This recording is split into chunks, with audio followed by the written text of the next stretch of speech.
আজকে আমরা বেরিয়েছি, একটু চলে যাচ্ছি। দেখতে পাচ্ছ আমি টোটোয় বসে পড়েছি, যাচ্ছি আমি এখন টোটোতে। আমার ছেলে রীতিমতো টোটোর মধ্যে খেলা করছে।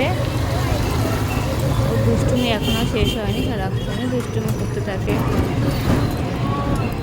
আজকে ব্লগটা যদি ভালো লাগে সাবস্ক্রাইব করে দিও, আর লাইক করো, কমেন্ট করে দিও। আজকে চলে যাচ্ছি একটু কাজে। হরিমোড় ক্রস করলাম, টোটোর মধ্যে বসে আছি, আর বাবা নদীকে খেলা করছে। ওখান থেকে এসেছি ময়ূরপঙ্খী ঘাটে, বাচ্চাদের প্লে গ্রাউন্ডটায় প্রচণ্ড পরিমাণে ভিড়। টাকা টাকা তার মধ্যে বাবান বসে আছে, ও ওখান থেকে নড়বে না। আর ওকে বকাবকি করছে রীতিমতো। ওখানে লোকগুলো বলছে পড়ে যাবি, নাম ওখান দিয়ে নাম। তাও ও শুনছে না, ও বসে বসে বলছে ফটো তোলো আমার।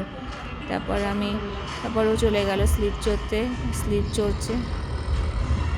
তারপর ময়ূরপঙ্খী ঘাটে আসলাম, ওখানে বসলাম, ভুট্টার বায়না করলো, ভুট্টা দিলাম, আবার চলে গেলাম স্লিপ চড়তে। ও স্লিপ চড়ছে আর আমি দাঁড়িয়ে আছি।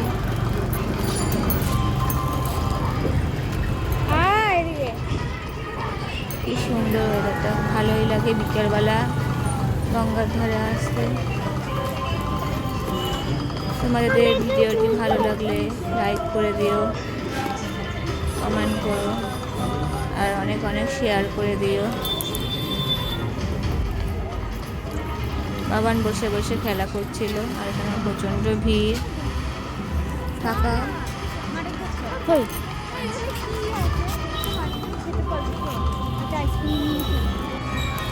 এত ভালো লাগছিল। আমি পাশে ঝালমুড়ি নিয়ে এসেছিলো, আমি ঝালমুড়ি অর্ডার দিচ্ছিলাম, বলে ঝালমুড়ি বানিয়ে দাও আমাকে। ঝালমুড়ি বানাচ্ছে, ভালোই লাগে খেতে। গজি গরমে সরি এটা গজি গরম নিয়ে বসেছিল। আবার প্লে গ্রাউন্ডে গেছে, ওখানে করতে স্লিপ চড়তে গেছে, স্লিপ চড়ছিল।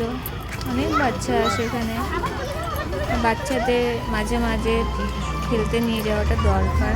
সবসময় ঘরের মধ্যে থাকলে ওদেরও একটা বদ্ধ লাগে। ওরা মাঝে মাঝে বাইরে নিয়ে ঘুরতে যাওয়াটাও পক্ষে ভালো, ওদেরও ভালো লাগবে। যত বাচ্চারা